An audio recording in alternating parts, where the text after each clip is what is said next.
Secretary of Transportation makes his public announcement to all truck drivers out there, and there are a lot of states on the line on this. If you don't have time to watch the full video and watch the rest of the news clip, that's fine.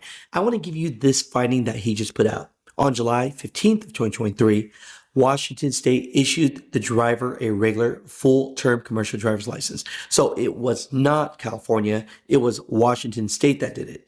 Now on July 23rd of 2024, California issued the driver a limited term non-domicile CDL. Now here's the last one. On July 3rd of 2025, the New Mexico State Police conducted a roadside inspection of the driver and gave him a speeding ticket. Did not do a English language proficiency test on the driver when they should have. So all of these things would have been correctly done. You know, it's against the law of Washington State to do this. I'm not sure because why did California give a non-domiciled limited term CDL? And on July 3rd, that New Mexico State Police should have gave that driver an English language proficiency test and he would have failed. And the reason why I say that is because at the end of the day, when they did actually give the test, the driver failed the assessment, only provided correct responses to 2 of 12 verbal questions and only accurately identified 1 of 4 highway traffic signs. Let's get into today's video.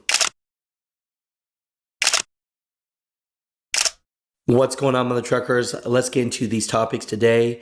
Let's talk about what Secretary of Transportation is doing about that accident in Florida and how, even though it's extremely sad that 3 people did pass away, this right here has opened the eyes of America. First off, want to talk about my friend Troy Lakes, signed the petition down below. He deleted trucks, yes. Even the lead of the EPA is trying to push back EPA emissions, and so he does not deserve to be in federal prison. He was just trying to help truck drivers out because I'm telling you, the EGR system and the DPF, all of it is just a sham. And it just put even my truck in the shop for hours upon weeks, and it made it hard to make money. So he deleted their trucks and he helped them to bring Christmas back home, and that was quoted by his son.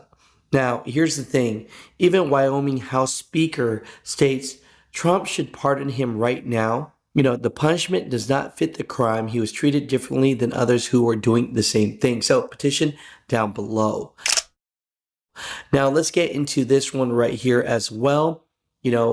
OOIDA wrote me an email that says, "Hi, Alex. Our association has sent a letter to Secretary of Transportation Sean Duffy requesting suspension of state's authority to issue non-domicile commercial driver's license for interstate commerce. At a minimum, we believe this suspension must remain in place until the U.S. Department of Transportation has completed its review of the non-domicile CDL issuance, enforcing common sense rules of the road for America's truck drivers." So I think this is a good thing.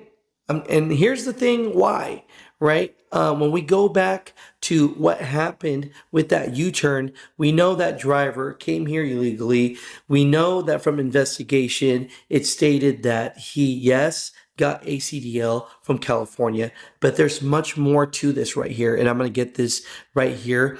And Secretary of Transportation actually made news report on the U.S. Department of Transportation news.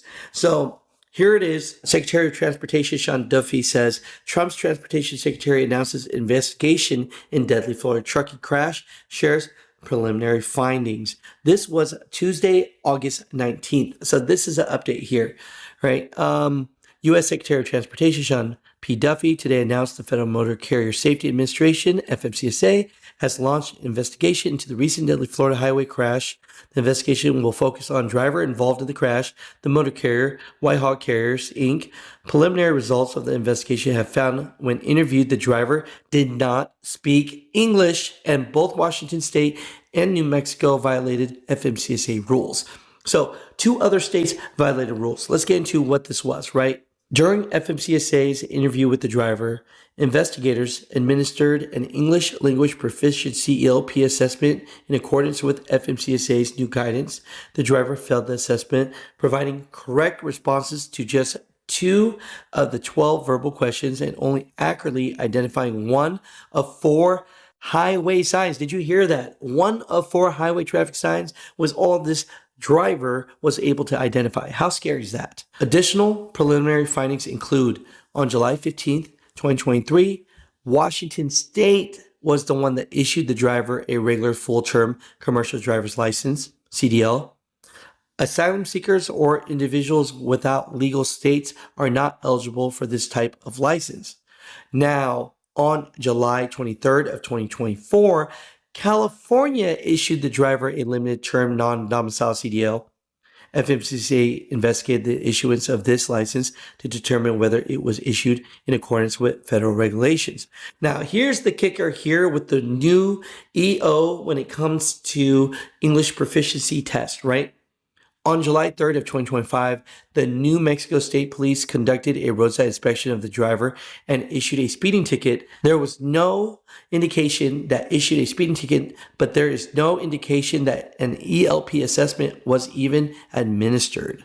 New Mexico has not yet begun enforcing ELP as an out-of-service condition, despite the requirement being in effect since June 25 of 2025. So that's bad on them. So, Secretary of Transportation just put out this issue now. So, my truckers, I'm telling you, this is definitely horrible, man. This is bad news bears, and I'm glad that Secretary of Transportation, Sean Duffy, has looked into this. He even states here, the FMCSA investigators began its on-site compliance investigation on August 14th of 2025 at the motor carrier's premises in California. During the initial phase of the compliance investigation, investigators reviewed the driver qualification files, obtained in-cab and forward-facing video footage of the crash, and conducted interviews with key personnel, including the crash-involved driver. So, quote, if states had followed the rules, this driver would never have been behind the wheel, and 3 precious lives would still be with us. This crash was preventable. Tragedy directly caused by reckless decisions and compounded by despicable failures, non-enforcement, and radical immigration policies. And radical immigration policies have turned the truck industry into a lawless frontier, resulting in unqualified foreign drivers improperly acquiring license to operate 40-ton vehicles, said U.S. Transportation Secretary Sean P. Duffy. We will use every tool at our disposal to hold these states and bad actors accountable. President Trump and I will restore the safety to our roads. The family of the deceased deserve justice. So, my truckers, comment down below, but that's what we have for you today.